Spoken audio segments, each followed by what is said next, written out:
Ok, moi c'est Ibrahim Ouedraogo. Je suis là avec la délégation sénégalaise, notamment la société civile, et précisément avec Enda Pronat, qui est un partenaire de mon organisation qui s'appelle VECO.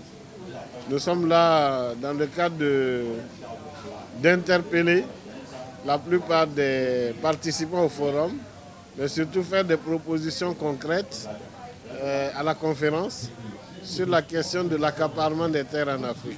Voilà. Et comment se présente la question de l'accaparement des terres en Afrique aujourd'hui selon vous? C'est une question très grave.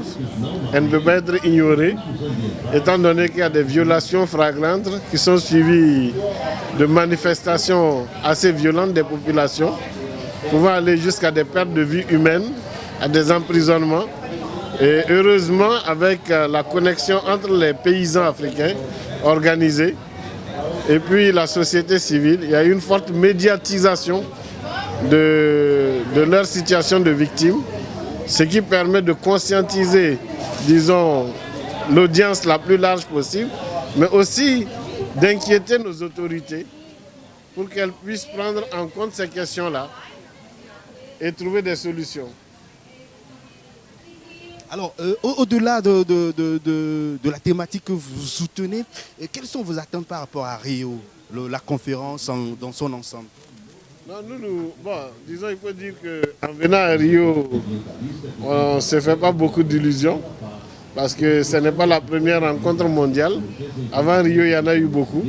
Il y a eu Rio en 92, comme l'a mentionné la plupart des participants.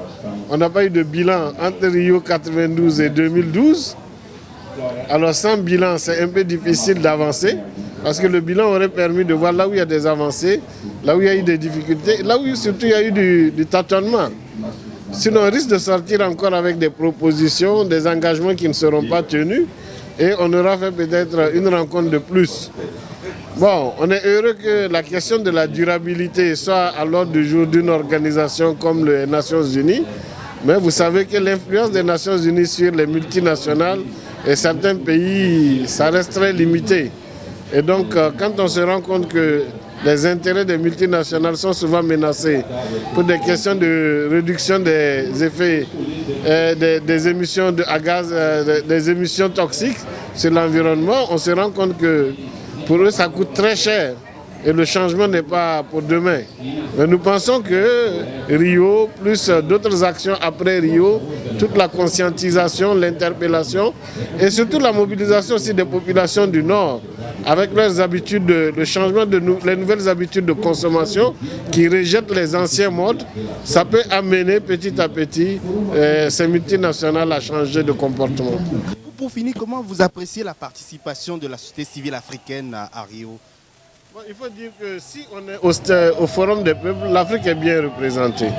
Je me suis rendu compte, et même dans les délégations officielles, un pays comme le Niger, c'est venu avec près de 100 délégués. C'est quand même une très bonne chose. Et la plupart de nos chefs d'État, la plupart de nos ministres sont là.